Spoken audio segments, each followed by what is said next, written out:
अस्सलामु अलैकुम रहमतुल्लाहि वबरकातुहू।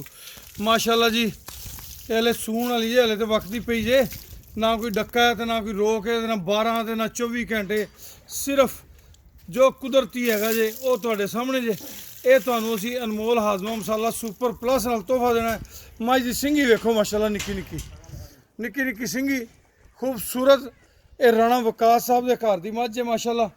ते मिलना तुहानू गिफ्ट माशाअल्लाह। तुसीं वेख लो मझ दे थण चेक करो, सोहणे थण। और जिवें नदीम कहंदा हुंदा मरले मरले दी वंड, ते वेख माशाअल्लाह सोहणियां चीज़ां रब दियां बनाईयां होईयां अल्लाह दे करम।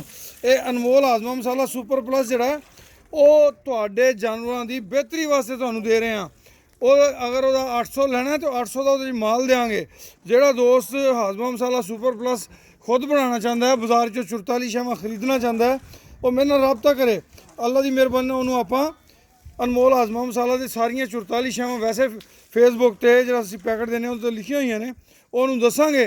ਉਹ 44 ਸ਼ਾਵਾਂ ਖਰੀਦੇ, 2-4 घंटे लावे, घर लिया के उन्होंने पीस के रगड़ के अपने जानवरों आप इस्तेमाल करावे जनाब।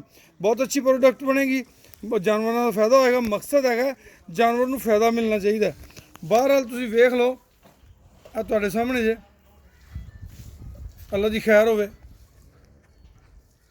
सोन दे टाइम ना जी जी अलहमदुल्ला जी अलहमदुल्ला। हाले तो ये जोबन आने ने, ये तुहाडियां दुआवां नाल ते अल्लाह दे करमां दे नाल माशाअल्लाह।